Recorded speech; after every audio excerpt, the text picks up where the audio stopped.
is, you should, if you see the bubbles at the top of your browser window, you should, on the left side. Oh, okay, I saw that. Okay, thank you. And we'll get started in just a few minutes. Thank you very much. I'm for reading the notes. Fantastic. But I have pasted the wrong link there. Sorry. Let me get the correct link.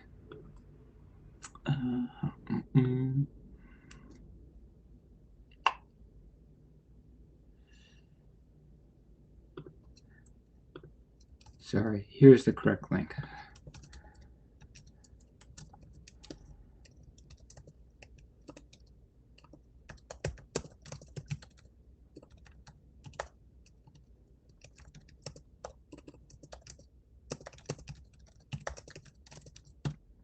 Fantastic. Okay, there you go. Please follow the second link, and we'll get started in just a few minutes.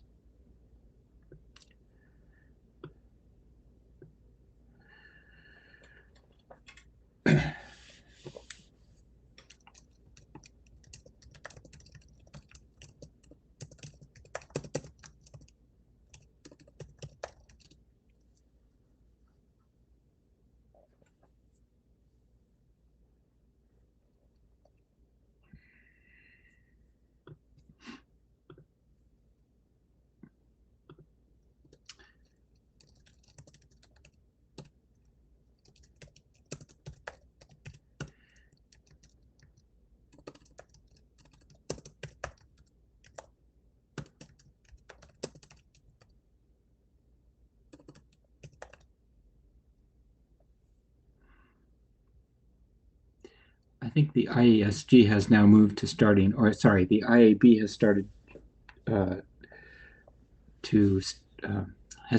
starting their open meetings at 3 minutes after the scheduled start time. So I think we'll do the same thing here. So in just about one more minute, we'll give folks a minute more just to join, and then we'll kick things off. And I'll say that this meeting is unlike a lot of IETF meetings in that it's we are using Meetecho, and it is being recorded.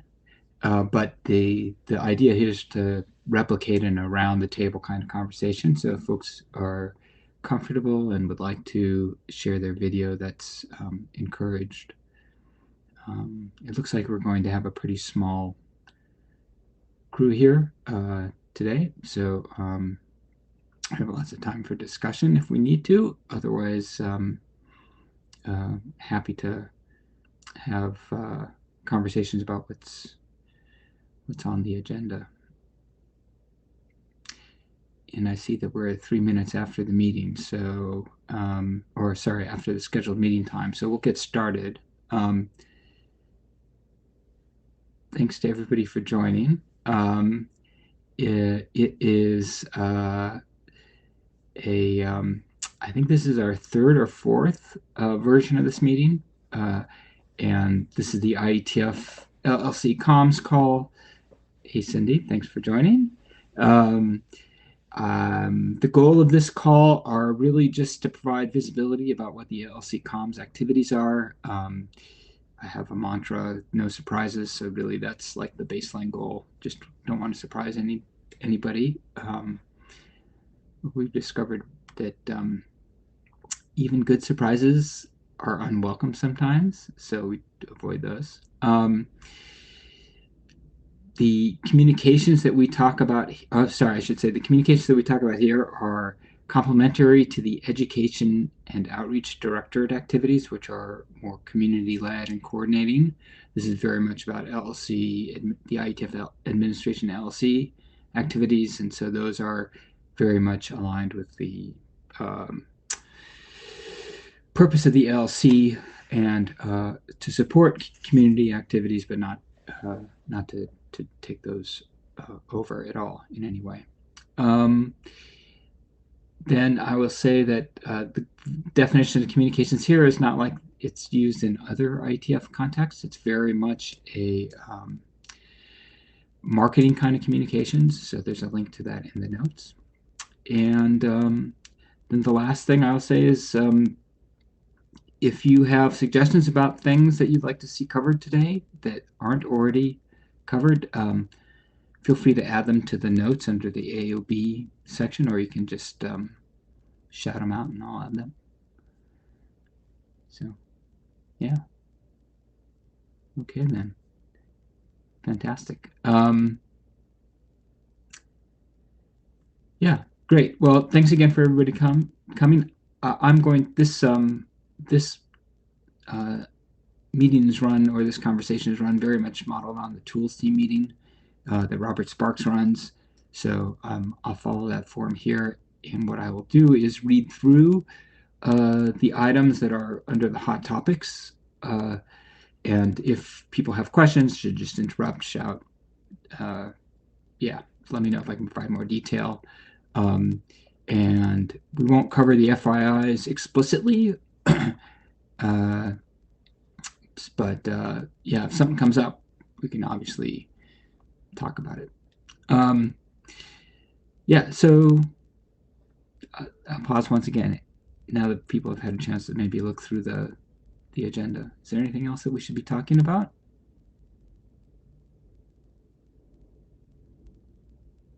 Okay, no.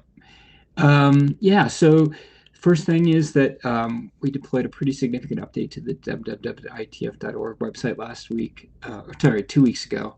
And as a reminder, this is sort of the public-facing website, so it is for the IETF, so it's managed a little bit differently than other web properties like Data Tracker or Mail Archive, in that it uses a kind of a semi-off-the-shelf content management system.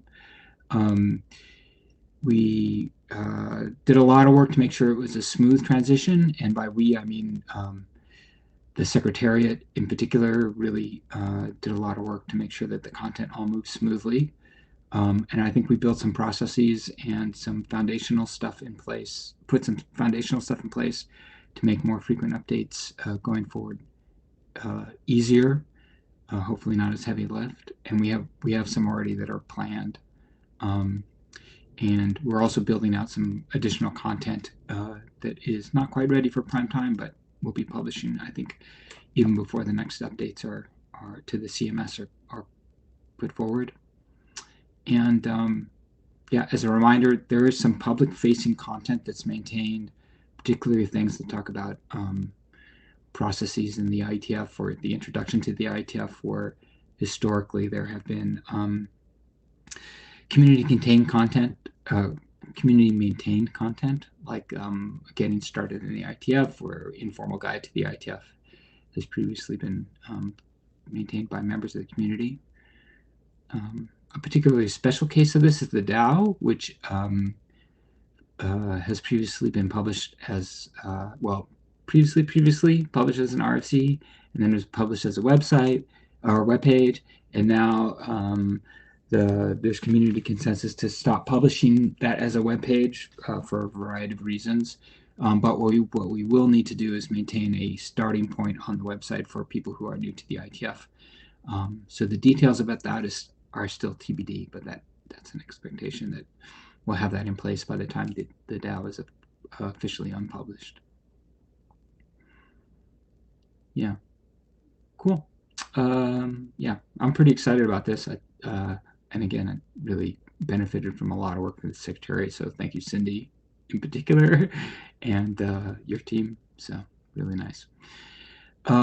Meeting communication and promotion planning. I see Laura Nugent is here, who handles a lot of our meeting details for the IETF. There are three things that I wanted to note here, as it's in the notes, but I'll just talk through them. First of all, based on input that we got from leadership last year, we're basically just doing photography at one meeting a year now, and we're publishing more of the photography that we do get more publicly. So we had a photographer at 119 in March, and we won't plan to have a professional photographer for the rest of the year unless something comes up. And we published this gallery from 119, so you can check it out there. I think this process is probably a lot more efficient and deals with actually probably more closely meets the requirements for the IETF. So that's a good refinement, I think. The second thing is, and we've already started this, is we're kind of looking more farther out for promoting meetings. So, for example, we just have been talking about what we need to do to get started to promote IETF 122, which is in March of next year. And we've already started on IETF 120, of course, because that's the next meeting. And we're even looking to get going on IETF 121. So the goal here is to really get, a big part of the goal here is to really get a lot of the potential participants who don't usually come to the IETF or involved, so local academic communities or even local technical communities. The longtime IETF participants already have upcoming meetings on their schedules probably and are already making plans for them. But it's the potential participants who are local to the meetings that we haven't been as effective as we could be in getting the word out to them. So this new approach will give us a better idea about that. And then the third item is that we're experimenting with new channels to promote meetings. My standard line is we tried some online advertising last for 119, and regrettably it worked. So this is something that the IETF hasn't done in the past, but it turns out it's actually a cost-effective way for us to get the word out about the IETF meeting. Ridiculously, not everybody does emails. So so we're going to do more of that, again, on an experimental basis, and we'll be tracking what kind of results we get. I don't, if anybody's dabbled in online advertising, it's like there are so many knobs that you can turn to tweak it and customize it that it's ridiculous in a way. But yeah, so let's get started. I'm going to pause there. This could be a very efficient conversation. Okay. Collateral production planning. This is kind of a follow-up that from previous items, but I did want to follow up because the snapshot was published for 2023. We make a gallery of publicly available collateral now on the IETF DAM. That was a specific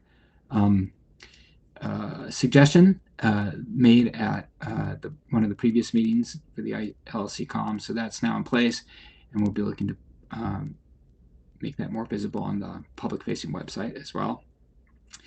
And then we're next focusing on collateral to support fundraising efforts.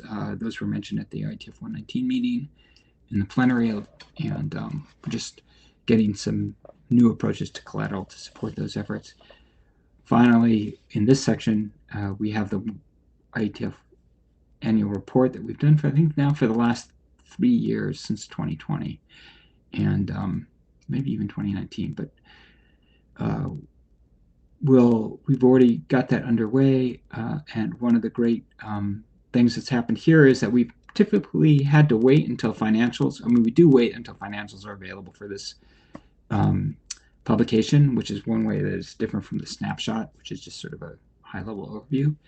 And because of the work of Debbie Sasser on getting our finances sort of audited and ready to be public-facing much earlier, we're expecting to have the report done in June, where previously I think it was like October before we had everything together. So that's great news. And Debbie says that we'll even be doing it. She'll have the finances ready even sooner next year. So, fingers crossed we could have actually an annual report done in the first quarter of the year following the period being covered by the report. So, 2024. Laura, I think you've entered the queue. Please go ahead. I have. I just had what's probably a silly question. What does DAM stand for? No, it's not a silly question. It's a good question, and it stands in this context for Digital Asset Management. And there's a system at the end of it, but I'll spell that out. That's cool. And Yeah. as a related question, is there a plan for what will be published here? Like, I'm just curious what we can look forward to. In the DAM or in the collateral In the gallery? collateral that's published. Yeah.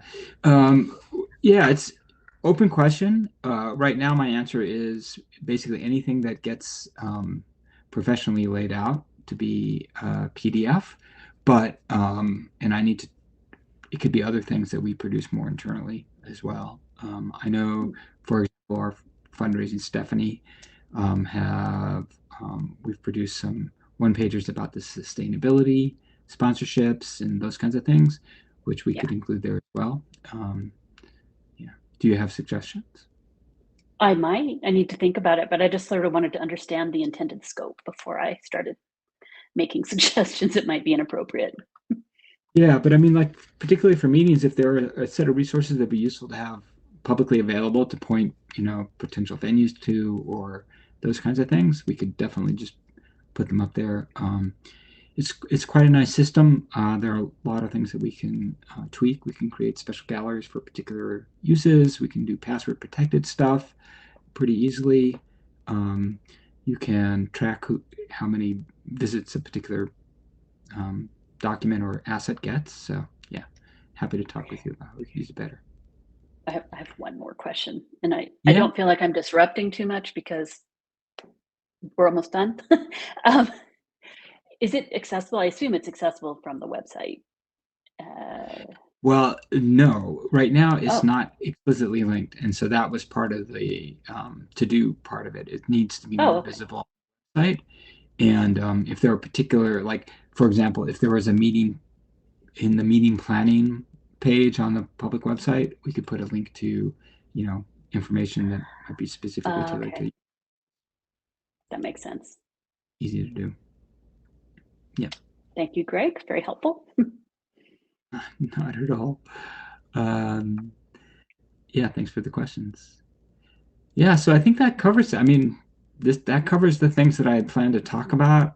I'm happy to talk about anything else. You'll see the updates are mostly things that have come up previously on this. Maybe one thing to note there that, as far as I can tell, YouTube's model is to not allow downloads generally for videos. So the question had come up previously: can we allow downloads of videos for IETF for videos on the IETF YouTube channel?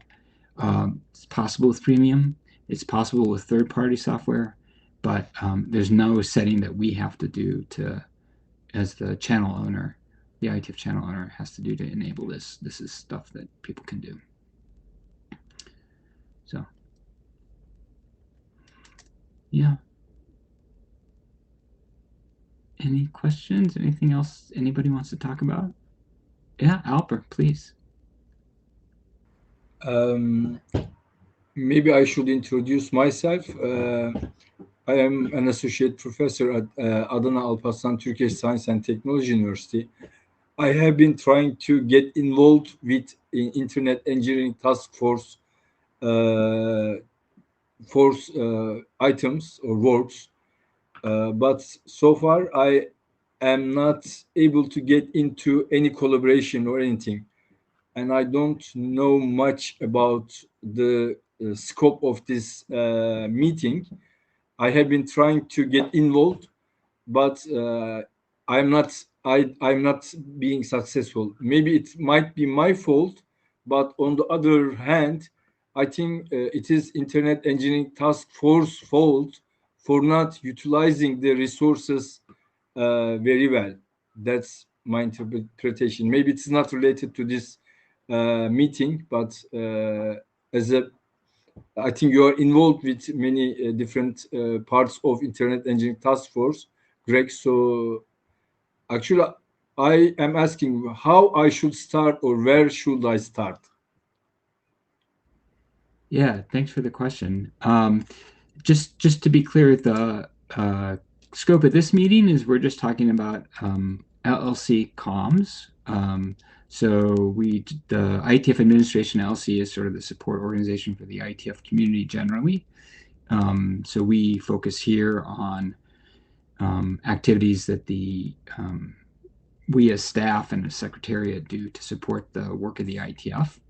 I can point you to the page, the now revamped page on the public-facing website that I posted a link to in the chat. That is generally the place where people who are looking to get started in the IETF can go to find out, how the IETF works, how they might get started, and those kinds of things. So if you take a look at that and have a chance to read through it and try those things out, if there are other things that you think ought to be covered, let us know. And I think folks will be following up as well. So let me know if there's something comes up after you have a chance to read it. Feel free to email me.